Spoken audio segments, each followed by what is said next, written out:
अस्सलाम वालेकुम, मैं हूं शाज़ेब खानज़ादा। सुप्रीम कोर्ट ने आज नैब ऑर्डिनेंस में जून और अगस्त 2022 में पीडीएम हुकूमत की तरफ से की गई तमाम तरामीम बहाल कर दी हैं।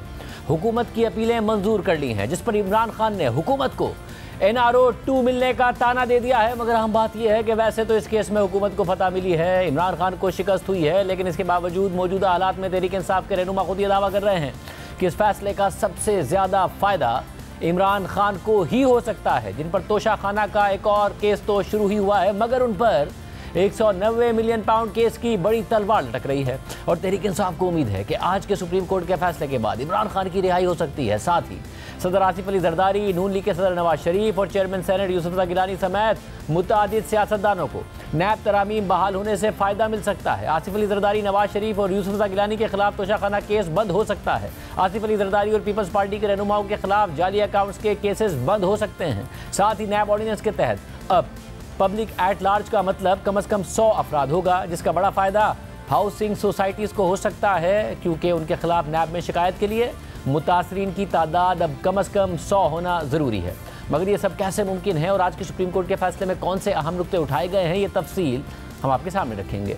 गुज़िश्ता साल 15 सितंबर को अपनी रिटायरमेंट से सिर्फ एक दिन पहले 55 समातों के बाद साबिक चीफ जस्टिस उमर अता बंदियाल ने 2-1 की अक्सरियत से इमरान खान की दरख्वास्त को मंजूर करते हुए नैब ऑर्डिनेंस में हुकूमत की तरफ से की गई तरामीम को कलअदम करार देने का फैसला सुनाया था, जिसने उस वक्त बहुत से सियासतदानों को मुश्किलात में डाल दिया था। उस 3 रुकनी बेंच के जस्टिस एजाजुल हसन ने जस्टिस उमर अता बंदियाल के फैसले से इत्तफाक किया था, जबकि जस्टिस मंसूर अली शाह ने इख्तलाफ किया था। मगर उस फैसले के बाद आसिफ अली जरदारी, नवाज शरीफ, यूसुफ रज़ा गिलानी और राजा परवेज़ अशरफ समेत मुतअद्दिद सियासतदानों के नैब तरामीम की बुनियाद पर ख़त्म या दूसरी अदालतों को मुंतकिल होने वाले तमाम केसेस दोबारा खुल गए थे, जिसके बाद हुकूमत ने इस फैसले के खिलाफ इंट्रा कोर्ट अपीलें दायर कर दी, जिस पर समातों के बाद आज चीफ जस्टिस काजी फाइज ईसा की सरबराही में justice Aminuddin Khan, justice Jamal Mandokhail, justice Athar Minallah और जस्टिस सैयद हसन अजहर रिजवी ने मुत्तफ़िका तौर पर नैब तरामीम बहाल कर दी। मगर ये वो केस है कि जिसमें सुप्रीम कोर्ट ने इमरान खान को अडियाला जेल से वीडियो लिंक के जरिए दलाइल देने का मौका दिया, उनको सुना और समाअत के दौरान सुप्रीम कोर्ट से उनकी एक तस्वीर भी लीक हो गई थी। इमरान खान दलाइल के दौरान नैब तरामीम बहाल करने की मुखालफत करते रहे, मगर आज जब ये तरामीम बहाल हो गई हैं तो PTI उन्हें इमरान खान और बुशरा बीबी के हक़ में इस्तेमाल करना चाह रही है और दावा कर रही है कि मज़कूरा तरामीम के बहाल होने के बाद इमरान खान और बुशरा बीबी के 2 नैब केसेस ख़त्म हो जाएंगे, जिससे इमरान खान की रिहाई का रास्ता खुल जाएगा। उनमें से पहला 190 मिलियन पाउंड केस है, जबकि दूसरा तोशाखाना का नया केस है, जिसमें इस वक्त इमरान खान गिरफ्तार है। जून 2022 में पीडीएम हुकूमत ने नैब ऑर्डिनेंस 1999 के सेक्शन 4 में तरमीम करते हुए करार दिया कि वफाकी और सूबाई काबीना, उनकी कमेटीज़, सब कमेटीज़, मुश्तरका मफादात council, national economic council, national finance commission, एक्निक, CDWP, PDWP, स्टेट बैंक और इस तरह की दीगर बॉडीज़ के फैसलों पर नैब ऑर्डिनेंस का इतलाक नहीं होगा, बशर्ते के ऐसे किसी फैसले के नतीजे में अवामी ओहदा रखने वाले ने कोई माली फ़ायदा हासिल किया हो। नैब ऑर्डिनेंस में की गई ये तरामीम इमरान खान की दरख्वास्त पर चीफ जस्टिस उमर अता बंदियाल और जस्टिस एजाजुल हसन ने ख़त्म कर दी थी, मगर आज ये बहाल हो गई हैं, जिसकी बुनियाद पर तहरीक इंसाफ मौक़िफ़ इख्तियार कर रही है कि 190 मिलियन पाउंड की पाकिस्तान मुंतकली का फैसला काबीना ने किया था। इसलिए मज़कूरा तरमीम के नतीजे में इमरान खान के खिलाफ 190 मिलियन पाउंड का रेफरेंस बनता ही नहीं है। हालांकि वाज़ेह हो कि काबीना के मुतअद्दिद अरकान, जिनमें शेख रशीद अहमद, फवाद चौधरी वाज़ेह तौर पर शामिल हैं, वो कह चुके हैं कि ये फैसला उनसे एक बंद लिफाफे पर दस्तखत करा के कराया गया था। इसके अलावा नैब तरामीम बहाल होने के बाद तहरीक इंसाफ दावा कर रही है कि इमरान खान के खिलाफ नैब का नया तोशाखाना केस भी खत्म हो जाएगा। PTI किस बुनियाद पर दावा कर रही है, ये भी आपके सामने रखते हैं। अगस्त 2022 में पीडीएम हुकूमत ने नैब ऑर्डिनेंस 1999 में कई तरामीम की, जिनमें से एक तरमीम ऑर्डिनेंस के सेक्शन 5 में की गई, जिसके मुताबिक जिन केसेस में 50 करोड़ रुपए से कम मालियत की माली बेज़ाब्तगी का इल्ज़ाम हो, वो केसेस नैब के दायरे अख्तियार में नहीं आएंगे, बल्कि दूसरे इदारे ऐसे केसेस की तफ्तीश करेंगे। नैब ऑर्डिनेंस में की गई ये तरमीम भी इमरान खान की दरख्वास्त पर चीफ जस्टिस उमर अता बंदियाल और जस्टिस एजाजुल हसन ने ख़त्म कर दी थी, मगर आज ये भी बहाल हो गई है, जिसकी बुनियाद पर तहरीक इंसाफ मौक़िफ़ इख्तियार कर रही है कि इमरान खान के खिलाफ तोशाखाना का नया नैब केस खत्म हो जाएगा, क्योंकि इस केस में इमरान खान पर कौमी खजाने को 3 करोड़ रुपए से जायद यानी 50 करोड़ रुपए से बहुत कम का नुकसान पहुंचाने का इल्जाम है। तहरीक इंसाफ के चेयरमैन बैरिस्टर गौहर खान ने आज इन दोनों केसेस के हवाले से बात करते हुए कहा कि हमें 2 फायदे हुए हैं। तोशाखाना केस में 3.5 या 4 करोड़ का इल्जाम है, वो अब नहीं चलाया जा सकता, और अलकादिर केस में भी नहीं चल सकता क्योंकि इसमें जाती मफाद शामिल नहीं है। सुप्रीम कोर्ट का फैसला है, सुप्रीम कोर्ट ने कानून को देखना है, ये फाइनल हो गया है। हमें 2 फायदे इसके हुए। एक तो ये जो तोशाखाना 2 है उसमें तकरीबन 3.5-4 करोड़ की गेन का एलिगेशन थी, तो वो केस नहीं चल सकता। अलकादर वाला केस भी नहीं चल सकता क्योंकि इसमें पर्सनल गेन नहीं है। जबकि ज़राए के मुताबिक तहरीक इंसाफ की कोर कमेटी ने आज के सुप्रीम कोर्ट के फैसले के तनाजुर में इमरान खान और बुशरा बीबी के केसेस के लिए दरख्वास्त दायर करने पर गौर भी किया है। अब आपके सामने सुप्रीम कोर्ट का नैब तरामीम बहाल करने का आज का फैसला रखते हैं, जो चीफ जस्टिस की सरबराही में 5 रुकनी बेंच ने मुत्तफिका तौर पर सुनाया है, जिसे चीफ जस्टिस ने खुद तहरीर किया है और जिसमें साबिक चीफ जस्टिस उमरता बंदियाल पर कड़ी तनकीद भी की गई है। ताहम ये वाज़ेह रहे कि बेंच के रुकन जस्टिस अतर मिनल्लाह ने आज सुनाए गए फैसले के नतीजे से तो इत्तफाक किया है, मगर फैसले की वजूहात से इख्तिलाफ करते हुए अपना एक अलहदा नोट लिखा है। चीफ जस्टिस काजी फाइजा के तहरीर करदा फैसले के मुताबिक NAB ordinance army chief general Pervez Musharraf के ज़बरदस्ती इक़्तिदार में आने के 34 दिन बाद बनाया गया था। उन्होंने आईनी और जमहूरी निज़ाम को नज़रअंदाज करते हुए अपने आप को कानून साजी और एग्जीक्यूटिव के अख्तियारात से नवाजा और आला अदालतों के उन तमाम जजेस को हटा दिया जिन्होंने उनके इक़्तिदार पर कब्जे की हिमायत नहीं की थी। इस ऑर्डिनेंस को बनाने का मकसद इसके इब्तिदाइये में मौजूद है, जो कहता है कि करप्शन और करप्ट प्रैक्टिसेस का खात्मा, उन प्रैक्टिसेस में मुलविस अफराद का एहतसाब करना, अलबत्ता वो सियासतदान जो परवेज़ मुशर्रफ के पास आए या जिन्होंने उनकी स्पॉन्सर की गई पार्टी को ज्वाइन किया, उन्हें बरी कर दिया गया। जिस तरीके से इस ऑर्डिनेंस को इस्तेमाल किया गया या जिस तरीके से उन्हें नज़रअंदाज किया गया, उससे ये तासुर आम हुआ कि ये ऑर्डिनेंस सिर्फ सियासी इंतकाम और पॉलिटिकल इंजीनियरिंग के लिए एक आला है। फैसले के मुताबिक नैब ऑर्डिनेंस में एक तरमीम 22 जून 2022 को की गई, फिर दूसरी तरमीम 12 अगस्त 2022 को की गई और फिर 29 मई 2023 को नैब एक्ट 2023 के जरिए तीसरी तरमीम की गई। जब हमने दरख्वास्त सुनी तो उस वक्त नैब की तीसरी तरमीम फील्ड में मौजूद थी। इस तरमीम के आने तक इमरान खान की तरफ से चैलेंज की गई दोनों तरमीम पर 6 समातें भी हो चुकी थी, लेकिन फिर भी कलअदम करार दिए गए फैसले से इस तीसरी तरमीम का मामला हल नहीं हुआ और इससे एक बेतरतीबी की सूरत हाल पैदा हो गई। ये तीसरी तरमीम कोड ऑफ क्रिमिनल प्रोसीजर 1898 के सेक्शन 231 और 350 से मुताल्लिक थी और ऑर्डिनेंस के सेक्शन 36 के बारे में जो दीगर अदालतों के सामने समातों और ट्रायल के हवाले से थी। इस ऑर्डिनेंस में की गई तरामीम के खिलाफ मिस्टर इमरान खान नियाजी ने सीनियर एडवोकेट ख्वाजा हारिस अहमद के जरिए दरख्वास्त दायर कर दी। रजिस्ट्रार ने इस दरख्वास्त के काबिल समाअत होने पर सवाल उठा दिया, लेकिन मिस्टर नियाजी ने अपने वकील के जरिए रजिस्ट्रार के ऑर्डर को चैलेंज करते हुए चैम्बर अपील दायर कर दी, जिसको जस्टिस एजाजुल एहसन ने सुना और फिर 6 जुलाई 2022 को फैसला सुनाया कि यह अपील काबिल समाअत है। फिर इस दरख्वास्त को सुनने के लिए अदालत ने 19 जुलाई 2022 की तारीख दी, जिसके लिए नोटिस भी जारी किए गए और फिर कई समातों के बाद 15 सितंबर 2023 को इस दरख्वास्त पर फैसला सुना दिया था। इस फैसले के खिलाफ इंट्रा कोर्ट अपीलें 2023 में ही जमा करवा दी गई थीं। जब इस हवाले से नोटिस जारी किए गए तो मिस्टर इमरान खान नियाजी ने कोई वकील ना करने का फैसला किया और बताया कि वे इस मामले पर अपनी नुमाइंदगी खुद करेंगे। जब उनकी दरख्वास्त सुनी जा रही थी तो उस वक्त मिस्टर नियाजी की नुमाइंदगी 13 वकला कर रहे थे, लेकिन इसके बावजूद 30 मई 2024 के ऑर्डर में उनकी इस दरख्वास्त को मान लिया गया कि वो अपनी नुमाइंदगी खुद करेंगे। जबकि इससे पहले 14 मई 2024 को हमने पहले ही ख्वाजा हारिस को मिस्टर इमरान खान नियाजी की नुमाइंदगी करने के लिए मुकर्रर कर दिया था और रियासत को हिदायत भी कर दी थी कि वो उनकी फ़ीस अदा करें, लेकिन सीनियर एडवोकेट ख्वाजा हारिस ने रियासत से किसी भी किस्म की फ़ीस लेने से मना करते हुए मिस्टर इमरान खान नियाजी की नुमाइंदगी के लिए हामी भर ली थी। इस दरख्वास्त के ज़ेर इल्तवा होने के दौरान ही 21 अप्रैल 2023 को supreme court practice and procedure act बनाया गया। इस एक्ट में दर्ज था कि आइन की तशरीह करने वाले तमाम केसेस की समाअत सुप्रीम कोर्ट के 5 से कम जजेस नहीं सुनेंगे। दरख्वास्त में दर्ज था कि नैब ऑर्डिनेंस में की गई तरामीम आइन के खिलाफ हैं, इसका तयन करने के लिए आइन की तशरीह ज़रूरी थी। इस दरख्वास्त को सुनने वाले जज जस्टिस मंसूर अली शाह ने 18 अगस्त 2023 को अपनी राय भी दी कि इस दरख्वास्त पर मज़ीद समाअत तभी की जाए कि जब अदालत प्रैक्टिस एंड प्रोसीजर एक्ट से मुताल्लिक फैसला कर ले। प्रैक्टिस एंड प्रोसीजर एक्ट के सेक्शन 4(2) के अलावा जो आर्टिकल 183(3) के तहत सुने गए केसेस पर अपील का हक देता है, उसे इस अदालत ने आइन के मुताबिक करार दिया था। इस एक्ट में सुप्रीम कोर्ट के बेंचेस की तश्कील का मैकेनिज्म दिया गया था, जिसको एक प्रोसीजरल मामला भी समझा जा सकता है। अलबत्ता उस एक्ट के सेक्शन 4 में दर्ज किया गया था कि जहां पर आइनी दफात की तशरीह का मामला हो तो उसको सुप्रीम कोर्ट के कम अज़ कम 5 जजेस पर मुश्तमिल बेंच सुने। अलबत्ता नैब तरामीम से मुतालिक दरख्वास्त को 3 रुकनी बेंच ने सुना, जो कि इस एक्ट के, इस कानून के खिलाफ है। सुप्रीम कोर्ट के फैसले के मुताबिक जब पटिशन ज़ेर इल्तवा थी तो इसका फैसला होने से तकरीबन 5 माह पहले प्रैक्टिस एंड प्रोसीजर एक्ट नाफिज कर दिया गया था। दरख्वास्त की समाअत करने वाले जजेस की तवज्जो खास तौर पर उस कानून की तरफ मबजूल कराई गई जिसके तहत दरख्वास्त की समाअत सुप्रीम कोर्ट के कम अज कम 5 जजों के जरिए की जानी चाहिए थी, लेकिन चीफ जस्टिस उमरता बदियाल और जस्टिस एजाजुल एहसन के जारी करदा 29 अगस्त 2023 के हुक्म के जरिए इस एतराज को मुस्तरद कर दिया गया। तहम इस हवाले से जमा कराई गई दरख्वास्त को बगैर सुने छोड़ दिया गया। जस्टिस सैयद मंसूर अली शाह का यह कहना दुरुस्त था कि एक्ट के निफाज के बाद 3 रुकनी बेंच की तरफ से दरख्वास्त की समाअत नहीं हो सकती थी। अगर जस्टिस मंसूर अली शाह खुद को बेंच से अलग कर लेते तो उस वक्त बाकी 2 जजेस की तरफ से दरख्वास्त की समाअत नहीं हो सकती थी और ना ही उनकी तरफ से इसका फैसला हो सकता था। फैसले के मुताबिक कलअदम फैसला सुनाने वाले जजेस यानी चीफ जस्टिस उमरता बंदियाल और जस्टिस एजाजुल एहसन भी उस बेंच का हिस्सा थे जिसने इब्तिदाई तौर पर उन आईनी दरख्वास्तों की समाअत की थी जिनके जरिए बाद में एक्ट बनने वाले बिल को चैलेंज किया गया था और बेंच ने इसके निफाज को मुअत्तिल कर दिया था। इसके बाद मज़कूरा दरख्वास्तों को समाअत के लिए मुकर्रर ही नहीं किया गया, जो कि इस अदालत के तरीक़ा कार के खिलाफ है, क्योंकि एक बार केस की समाअत शुरू होने के बाद उसे रोका नहीं जा सकता और ख़ास तौर पर जब ऐसा करने की कोई वजह भी ना हो।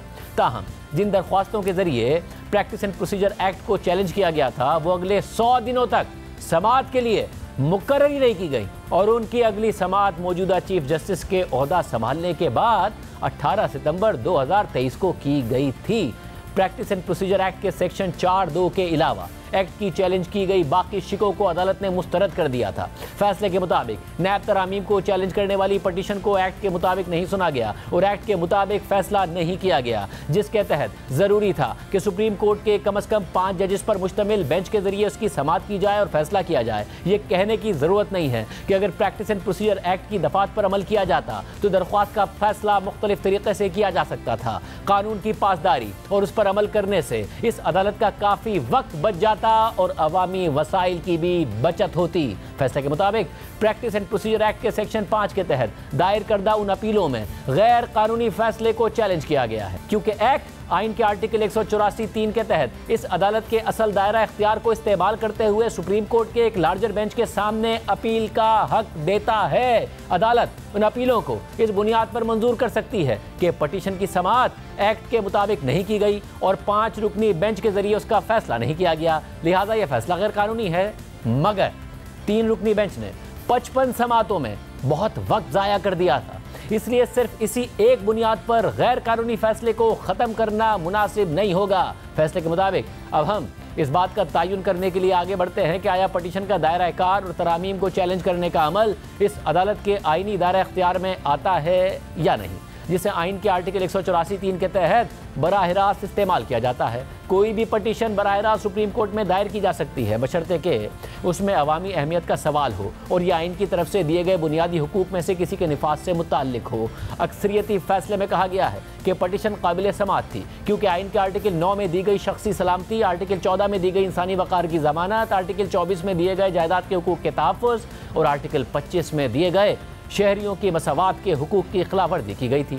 ताहम इस गैर कानूनी फैसले में इस पर कोई बहस ही नहीं की गई है कि किस तरह ऑर्डिनेंस में की गई तरामीम इन बुनियादी हुकूक की खिलाफवर्जी करती हैं। मुतनाज़े फैसले के पैराग्राफ 18 में कहा गया है कि ये तरामीम आइन के आर्टिकल 9, 14, 23 और 24 की खुली खिलाफवर्जी कर रही हैं। पैराग्राफ 31 में कहा गया है कि ऐसा मुकम्मल इस्तिस्ना आइन के आर्टिकल 9, 14, 23 और 24 की खिलाफवर्जी करता है और आइन के आर्टिकल 25 के मुसावी सलूक के हुक्म की भी खिलाफवर्जी करता है। पैराग्राफ 35 में कहा गया कि इससे आर्टिकल 9, 14, 23 और 24 में दिए गए बुनियादी हुकूक मुतासिर होते हैं और मुंतखब अवामी ओहदेदारों के एहतसाब में मुश्किल आती है। ताहम फैसले में दिए गए इन बयानात की वजाहत ही नहीं की गई है और ना ही बयान करदा बुनियादी हुकूक के हवाले से तरमीम का तज्जिया किया गया है, ताकि मालूम किया जा सके कि आया वो इनसे मुतसादिम थी भी या नहीं थी। ये काफ़ी नहीं है कि आइन के आर्टिकल 184(3) के तहत सुप्रीम कोर्ट के असल दायरा इख्तियार को सिर्फ ये कहकर इस्तेमाल किया जाए कि एक या ज़्यादा बुनियादी हुकूक की खिलाफवर्जी होती है। ये तरीका आइन के तकाज़ों के मुताबिक नहीं है। आइन सुप्रीम कोर्ट को अपने दायरा इख्तियार को इस्तेमाल करने की इजाज़त उन्हीं शराइत के साथ देता है जिनका जिक्र ऊपर किया गया है।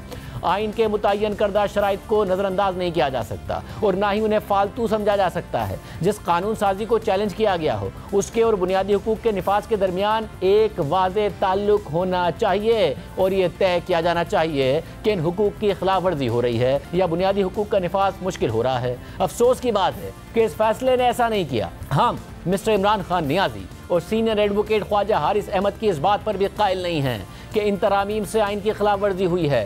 काबिल एहतराम जजेस ने आइन के आर्टिकल 184(3) के मैंडेट को नज़रअंदाज करते हुए दायरा इख्तियार संभाल लिया और फिर तरामीम की दफात का बारीक बीनी से जायजा ले लिया और ऐसा करते हुए आइन की एक बुनियादी खुसूसियत को भी नज़रअंदाज कर दिया गया। सुप्रीम कोर्ट के फैसले के मुताबिक आइन अपने मातहत कायम मुख्तलिफ आइनी इदारों के दरमियान अफ़ाल को तकसीम करता है बशमूल मुक़न्नना के, जिसका बुनियादी काम कानून बनाना है। जब तक कि किसी कानून या उसकी किसी शिक को हाई कोर्ट, वफाकी शरई अदालत या सुप्रीम कोर्ट में चैलेंज या उसे ख़त्म नहीं कर दिया जाता, उस वक्त तक उसे दुरुस्त तरीके से नाफिज किया जाना चाहिए और उसकी पाबंदी की जानी चाहिए। इसी तरह कानून साजी को किसी इंतज़ामी इक़दाम के बराबर भी नहीं समझा जा सकता। आइन के आर्टिकल 199 या आर्टिकल 184(3) के तहत इंतज़ामी इक़दाम को मुअत्तल करने या उसे ख़त्म करने या उसे काम करने की हिदायत करने के बरक्स पार्लियामेंट या सूबाई असम्बली की तरफ से नाफिज करदा कानून साजी का एहतराम किया जाना चाहिए और इसकी इताअत की जानी चाहिए। और अगर सिर्फ ऐसी सूरत में जब कानून साजी आइन से मुतसादिम हो तो आला अदालत उसे जिस तरह करार दे तो वो उसी तरह बरकरार रहती है। बदकिस्मती से हमने ये नोट किया है कि यहाँ ये बुनियादी उसूल 2 बार नज़रों से ओझल हुआ। पहले एक्ट को नज़रअंदाज किया जाना और फिर उसे तब्दील किया जाना, जिसे कुछ बाशऊर जजिस की अक्सरियत ने अपनी ज़ाती राय में अवाम के मुंतखब नुमाइंदों के इजहार ख्याल और पार्लियामेंट के तरामीम से बेहतर समझा, महज इसलिए कि ये अदालत ये समझती थी कि वो पार्लियामेंट से बेहतर कानून का मुसविदा तश्कील दे सकती है। उसे ये इख्तियार नहीं मिलता कि वो पार्लियामेंट की तरफ से नाफिज करदा कानून साजी को ख़त्म या नज़रअंदाज करे। फैसले के मुताबिक कलअदम करार दिए गए फैसले में तरामीम को आइन के बुनियादी उसूलों पर जांचा ही नहीं गया, बल्कि इसके बजाय मुअज़्ज़िज़ जजों ने तरामीम पर अपने मयारात और पैमानों के जरिए गौर किया, जो कि आइन के लिहाज से जायज़ ही नहीं था। हमें यह बताने की ज़रूरत नहीं है कि जजों को इस्लामी जमहूरिया पाकिस्तान के आइन और कानून के मुताबिक अपने ओहदे के हल्फ की पाबंदी करनी चाहिए जब तक कि कानून वाज़े तौर पर आइन की खिलाफ वर्जी करते हुए पाया नहीं जाता। इसका पहले से ऐलान हो चुका हो, उसे नज़रअंदाज या ख़त्म नहीं किया जा सकता।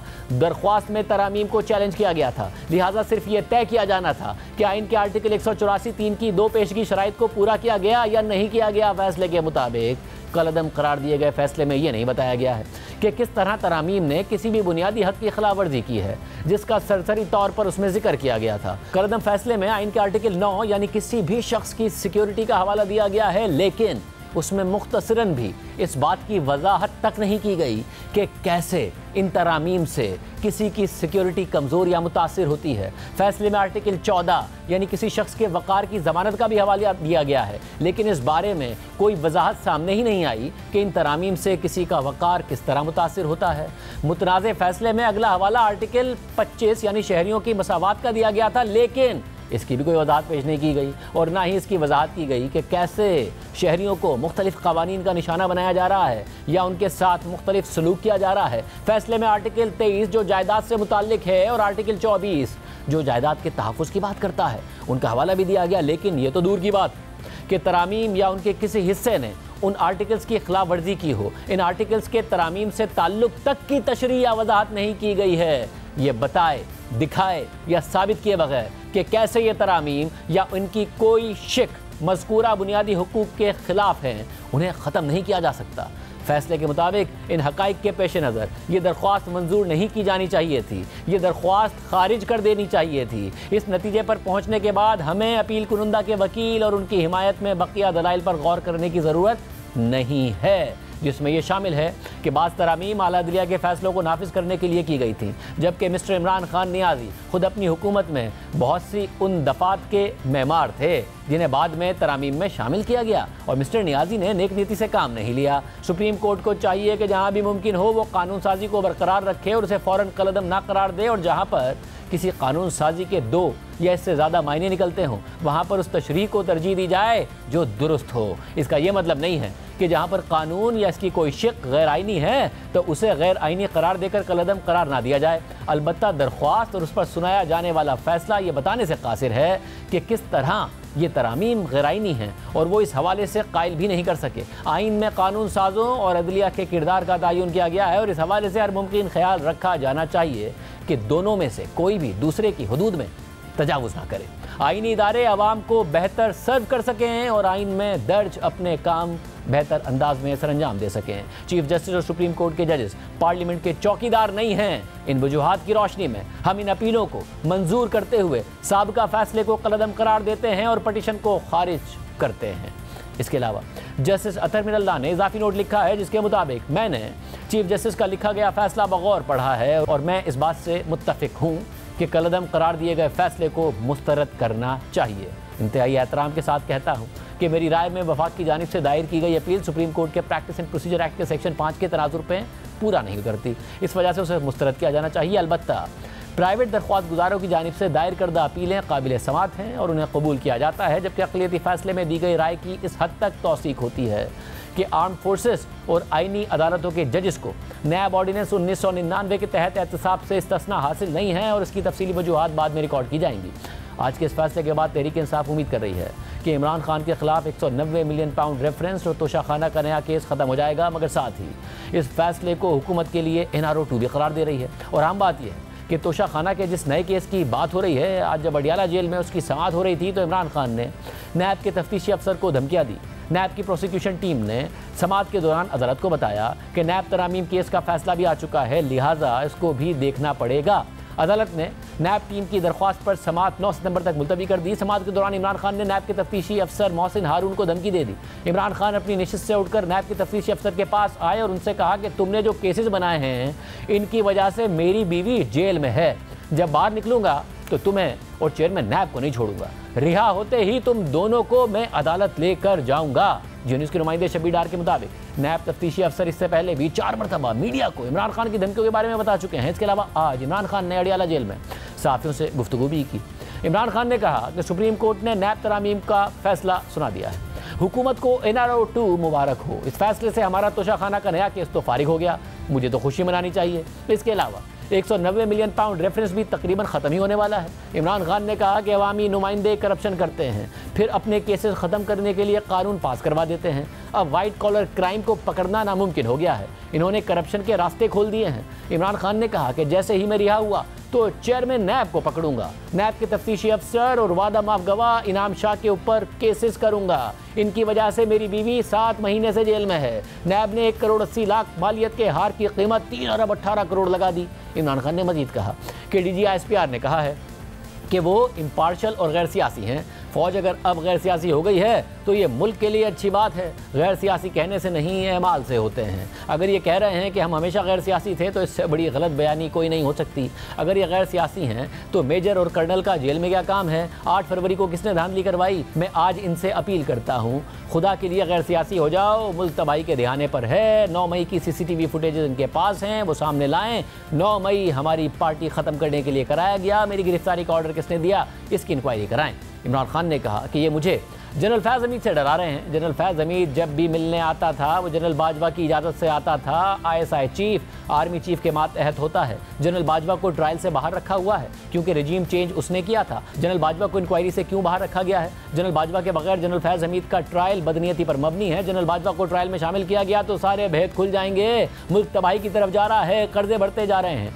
नैब तरामीम बहाल करने के आज के फैसले पर जहां इमरान खान हुकूमत को NRO 2 मिलने का दावा कर रहे हैं तो साथ ही अपने खिलाफ 190 मिलियन पाउंड रेफरेंस और नया तोशाखाना रेफरेंस पर फारिग होने का भी बयानिया बना रहे हैं। इमरान खान को आज के फैसले के तनाजुर में क्या रिलीफ मिल सकता है, इस हवाले से बात करेंगे। हमारे साथ मौजूद होंगे माहिर कानून और नैब के साबिक स्पेशल प्रोसिक्यूटर इमरान शफीक, लेकिन एक ब्रेक के बाद। दोबारा खुशामदीद नाजरीन। आज इमरान खान सुप्रीम कोर्ट के फैसले पर NRO 2 की मुबारकबाद भी दे रहे हैं हुकूमत को, मगर साथ ही ये भी कह रहे हैं कि 190 मिलियन पाउंड केस फारिग हो गया। क्या वाकई फारिग हो गया? हमारे साथ मौजूद हैं साबिक स्पेशल प्रोसिक्यूटर नैब इमरान शफीक साहब। इमरान शफीक साहब, बहुत शुक्रिया मुझे ज्वाइन करने के लिए। वो कह रहे हैं कि कैबिनेट का फैसला था, कैबिनेट के फैसले के तहत हुआ, ज़ाती मैंने कोई फ़ायदा नहीं लिया तो इसलिए ये केस तो फारिग हो गया। आपको लगता है 190 मिलियन पाउंड केस वाकई फारिग हो गया आज के फैसले के बाद? नहीं खानदार साहब, मेरा ऐसा ख्याल नहीं है। आज के फैसले का कोई असर मुझे नहीं लगता कि इमरान खान साहब के 190 बिलियन पाउंड के केस पर होगा। उसकी बुनियादी वजह यह है कि 190 मिलियन पाउंड का जो केस है वो इससे इंटायरली डिफरेंट है। काबीना का फैसला तो उसका सिर्फ एक माइनर सा पार्ट है, जो उसका मेजर हिस्सा है वो तो इंटायरली डिफरेंट है। वो ये है कि इमरान खान साहब ने जो कॉन्फिडेंशियलिटी डीड थी, जिसको कैबिनेट डिवीजन में उन्होंने कैबिनेट के सामने उन्होंने पेश किया था, वो तो ऑलरेडी कैबिनेट में पेश होने से पहले ही वो 6 नवंबर को जो है वो 2019 को वो साइन कर चुके थे, और कैबिनेट की मीटिंग जो है वो 3 दिसंबर 2019 की है। तो ये कैबिनेट की मीटिंग से 27 दिन पहले तो वो और शहजाद अकबर साहब उस डेट पर साइन कर चुके हुए थे। तो इसलिए नैब का जो केस है, नैब ने जो केस अपना बिल्डअप किया है वो इस बुनियाद पर किया है कि कैबिनेट को तो डिसीव किया गया है, और ये जो पूरी कार्रवाई है कैबिनेट के डिसीजन को उसको प्रोटेक्शन हासिल है खान राजा साहब, जिस कैबिनेट का डिसीजन जो कैबिनेट ने लिया हो, ये वो डिसीजन है जो नैब का कहना ये है कि जिस अंदाज में कैबिनेट को डिसीव करके, कैबिनेट को अंधेरे में रखकर, चीजों को छुपा कर, कंसीलमेंट के जरिए और मिस रिप्रेजेंटेशन के जरिए जो है वो कैबिनेट के सामने तो अपना ये डिसीजन आया ही नहीं, तो इसलिए उससे पहले ही वो डिसीजन ले चुके थे। एक बात इसकी ये है। दूसरी बात ये है, ये केस इस लिहाज से भी खान राजा साहब डिफरेंट है कि ये जो कहते हैं कि अलकादर ट्रस्ट यूनिवर्सिटी ट्रस्ट एक ट्रस्ट है, तो ट्रस्ट के जरिए जाती फायदा तो हासिल नहीं किया जाता। ये बड़ी हैरानकुन बात इसलिए है कि अगर साहब ने, बहरिया टाउन ने अगर वो ट्रस्ट के लिए ही पैसे देने थे, तो फिर सवाल ये पैदा होता है कि ये इतने अरसे तक, सिर्फ उसी पीरियड के दौरान 2019 के उसी पीरियड के दौरान जब बरतानिया में उनके जो अमाउंट पकड़ी गई और वो बरतानिया की गवर्नमेंट ने कहा कि हम पाकिस्तान में ये पैसा ट्रांसफर करेंगे हुकूमत पाकिस्तान को, उस पैसे को बचाने के लिए इसी दौरान सुप्रीम कोर्ट ने एक मलीर जो डेवलपमेंट अथॉरिटी है उसकी जमीन ने ली थी, उसका 460 बिलियन रुपए जो सुप्रीम कोर्ट ने डिटरमिन किए थे कि हमने उस जमीन की मद में अदा करने हैं। अब ये दो इंटायरली डिफरेंट चीजें हैं। एक वो है जो आपका पैसा बरतानिया में नेशनल क्राइम एजेंसी ने पकड़ लिया और वो पैसा इलीगल था, वो कानून के मुताबिक रियासत पाकिस्तान को 190 मिलियन पाउंड मिलना था। दूसरी ट्रांजैक्शन है जो कि एक आपने जमीन खरीदी, उसके कम पैसे दिए आपने, सुप्रीम कोर्ट ने कहा कि ये पैसे हमारे अकाउंट में, ये सुप्रीम कोर्ट में जमा करवाए जाए 460 अरब रुपए।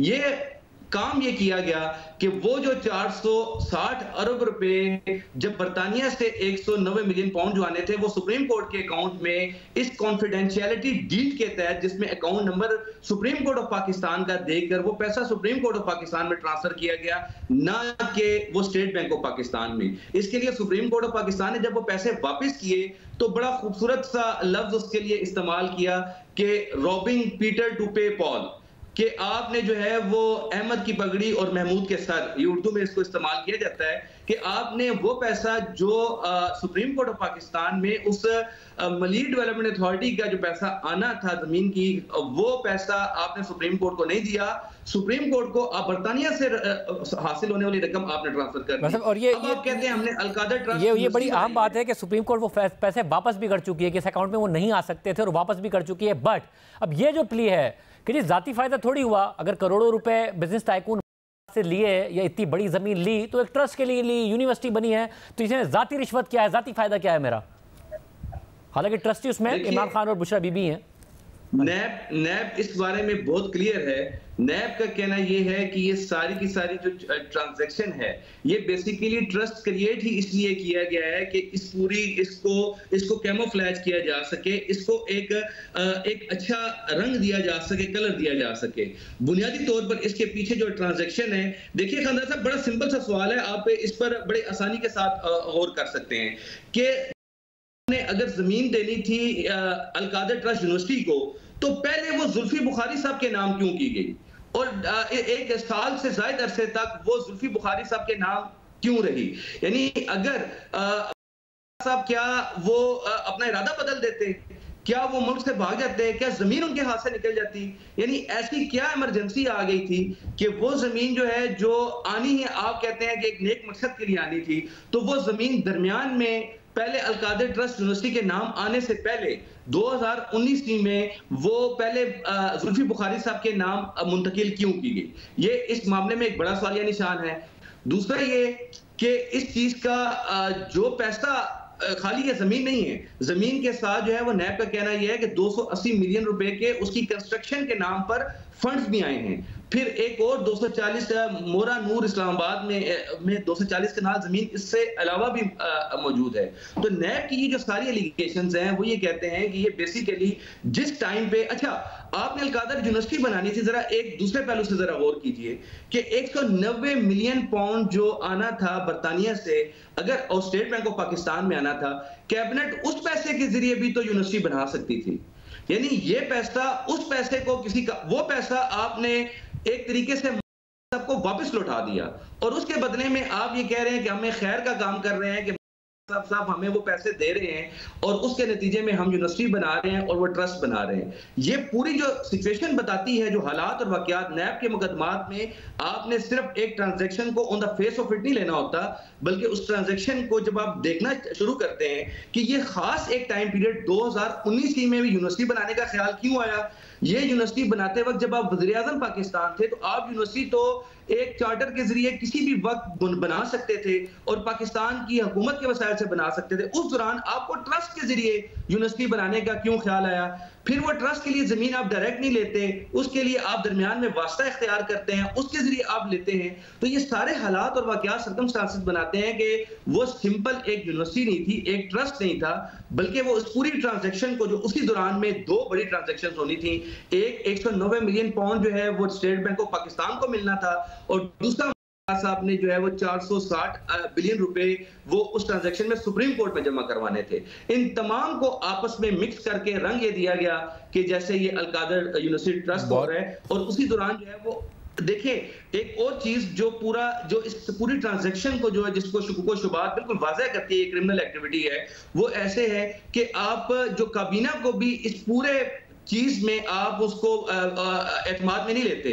आप उनको एक सील लिफाफे में 1 मिनट की प्रोसीडिंग में दिखाने के बाद, और उन्हें कहते हैं नैब की रिपोर्ट में लिखा है, उन्हें दिखाया गया, उनको उनके कंटेक्स्ट भी नहीं बताया गया, कुछ भी नहीं, उन्होंने कहा बस ये है और हम ये बड़ी आम बात है, क्योंकि बहुत सारे वुज़रा खुद कह चुके हैं, फवाद चौधरी हों, शेख रशीद अहमद हों, दीगर वुज़रा हों, फैसल वाउडा हों, कि हमसे एक बंद लिफाफे पर दस्तखत कराए गए थे। प्रोग्राम में ब्रेक शामिल करते हैं, और आम मामला है, इसकी तफसीलात आपके सामने रखेंगे ब्रेक के बाद। दोबारा खुश आमदीद नाजरीन। इमरान खान ने आज एक दफ़ा फिर फौजी क़यादत पर बराह रास्त तनकीद की है। जनरल फैज़ हमीद का ट्रायल का भी हवाला दिया है। हमारे साथ मुनीफ फारूक साहब मौजूद हैं। मुनीफ साहब बहुत शुक्रिया मुझे ज्वाइन करने के लिए। हीट ज़ाहिर है दोनों तरफ से बढ़ रही है, मगर हमें दूसरी तरफ से ज़रूर नज़र आया कि पहले अगर तनकीद बराह रास्त थी, इंतशारी टोले की बात की जाती थी, तो DGISPR ने ऐसे कोई अल्फाज नहीं इस्तेमाल किए, नहीं हुआ मामला। मगर इमरान खान साहब बहुत बराह रास्त तनकीद कर रहे हैं, अब सारी बातों का जिम्मेदार करार दे रहे हैं। जनरल फैज़ हमीद के ट्रायल पर भी वो आज बड़े गुस्से में नजर आए, आर्मी चीफ को बराह रास्त तनकीद की। ये मामला इमरान खान साहब के बयानात के साथ साथ ज़ाहिर है खबर बदल जाती है, किस तरफ जा रहा है? बहुत शुक्रिया शाहिद साहब। देखिए मेरे ख्याल में ये मामला उसी तरफ जा रहा है जिसकी तरफ मैंने कुछ अरसे पहले आप ही के प्रोग्राम में इशारा किया था कि ये ऑलमोस्ट अब एक इरिवर्सिबल मोड के अंदर चला गया है। और मुझे याद है कि कुछ दिन पहले ऐसे इशारे मिल रहे थे जिससे ये बात ज़ाहिर हो रही थी। उस वक्त तो खैर जनरल फैज़ हमीद साहब की गिरफ्तारी भी नहीं हुई थी, लेकिन चंद ऐसे इशारे ज़रूर मिल रहे थे जिनसे ये पता चल रहा था कि इमरान खान साहब का मामला भी शायद फ़ौजी तहवील या फ़ौजी अदालतों की तरफ ही जाए। अब क्योंकि इमरान खान साहब को इस बात का इदराक हो चुका है, ख़ास तौर पर जनरल फैज़ हमीद साहब की गिरफ़्तारी के बाद, कि शायद अब कोई गुंजाइश बाकी नहीं रही। जो इस वक्त ज़मीनी हालात हैं वो तो यही बताते हैं, और जो स्टांस है पाकिस्तान की फ़ौज की क़यादत का वो बड़ा क्लियर है, बड़ा क्लियर और अनइक्विकल है। अब इस बात को अगर आप कल जो प्रेस ब्रीफिंग दी गई उसमें दो अल्फाज को अगर आप गौर कीजिए कि जनरल फैज़ हमीद का ज़ाती फ़ायदा और सियासी मकासद, इन दोनों अल्फाज को अगर आप जोड़ें और फिर एक लाइन जो ये कही गई कि किसी के एक सियासी अनासर के एमा के ऊपर उन्होंने हदूदों की हद से तजावुज़ किया, तो ज़ाती फ़ायदा सबसे पहले क्या है वो भी हमें पता है। वो उस वक्त शुरू हो जाता है जब मामला कुछ टॉप सिटी का भी होता है, वो उस वक्त शुरू हो जाता है जब आर्मी चीफ बनना चाहते हैं और उसके लिए बहुत कुछ कर गुजरते हैं जनरल फैज़ हमीद साहब, जिसके बारे में मैंने खबर भी दी थी। बाद में जो कुछ होता है वो हमारे सामने है। सियासी मकासद जनरल फैज़ हमीद साहब के अपने तो नहीं थे, वो तो यकीनी तौर पर इमरान खान साहब के ही थे। जो इस वक्त ओवरऑल तासुर है वो भी इस तरह से है कि अगर ISPR कुछ कह रहे हैं, DG ISPR कुछ कह रहे हैं, तो ये उनके जहन की इख्तरा नहीं है, ये पाकिस्तान की फ़ौज की फीलिंग है, सेंटिमेंट है, ये पाकिस्तान के फ़ौज के सरबराह की असेसमेंट है और उनके किए हुए फ़ैसले हैं। वैसे मगर अब एक तरफ ज़ाहिर खबर है आपकी जो आपने वाकई बहुत पहले दी थी और अब आप कह रहे हैं मामला दूसरी तरफ जा रहे हैं, दूसरी तरफ आप वकील भी हैं। अब इमरान खान ने अदालत से रुजू किया है और उनके लॉयर्स भी ये कह रहे हैं कि पॉसिबल ही नहीं है कि ये काम हो सके, और उन्होंने ज़ाहिर अदालती फ़ैसलों के हवाले दिए हैं, मुख्तलिफ शिकों के हवाले दिए हैं। आप ख्याल में मुमकिन हो पाएगा अगर ये कर भी दिया जाए कि उनका मिलिट्री ट्रायल हो? शाहजेब साहब देखिए, कानूनी तौर पर तो बहुत सी चीज़ें मुमकिन नहीं होती, लेकिन जब कुछ चीज़ों को करना होता है या उनको अमल में लाना होता है तो फिर वो हो जाती हैं। जिस तरह 9 मई के बाद कुछ लोगों को फ़ौजी तहवील में लिया गया, वो एक बाकायदा तौर पर एक तरीका अडॉप्ट किया गया। यहाँ पर भी अगर आप ये देखिए, और आपने आई एम श्योर उसको देखा भी होगा कि सिविलियंस का फ़ौजी अदालतों के अंदर ट्रायल, उसको एक नई ज़िंदगी मिली उस सारी बात को, और उसको अदालत ने डिक्लेयर किया कि नहीं हो सकता। फिर उसको फैसले को मुअत्तल किया गया, आपको याद होगा पिछले साल गालिबन दिसंबर के अंदर। फिर उसके बाद से ऐसा जो उस पर जो भी कार्रवाई हुई, कोई खातिर खा चीज़ सामने नहीं आई, ना ही कोई चीज़, वो ओरिजिनल मामला अभी तक अलाइव मौजूद है। लिहाजा अगर ये इरादा कर लिया गया है, जिसके वाज़े शवाहिद नज़र आ रहे हैं कि ये इरादा कर लिया गया है, तो फिर तो मेरे ख्याल में इतनी सख्ती है माहौल के अंदर कि शायद उससे कोई पीछे नहीं हटेगा। अब ये किस हद तक मुमकिन होता है, क्या ये अमल में लाया जा सकता है या नहीं, क्योंकि देखिए इस पूरे मामले में जो चीज़ बिल्कुल छुपी हुई है वो है शवाहिद, वो है एविडेंस। क्लेम या दावा ये है कि जनरल फैज़ हमीद साहब का ताल्लुक़ इमरान खान साहब से इस्टेब्लिश होता है। इमरान खान साहब के एमा के ऊपर इमरान खान साहब के साथ कोलूड करके फ़ौजी क़ियादत के ख़िलाफ़ एक बाकायदा महाजरा, ये कैंपेन चलाई गई, और उसमें बहुत सारी चीज़ें फिर उसके साथ जोड़ दी जाती हैं।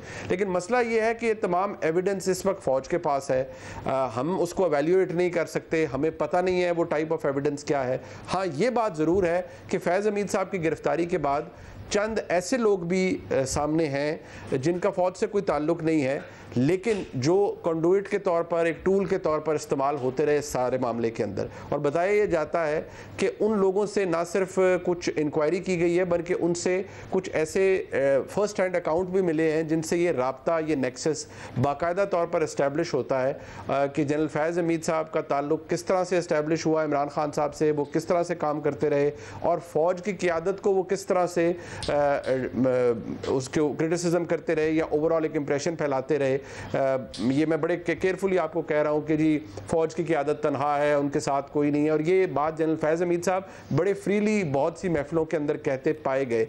अपेरेंटली शायद उनको इन चीज़ों से किसी ने रोका भी होगा, और बताया जाता है चंद लोगों ने रोका था भी, लेकिन शायद वो रुके नहीं, और फिर बहुत सारी चीज़ें ऐसी हो गई जो शायद किसी ने सोच भी नहीं रखी थी।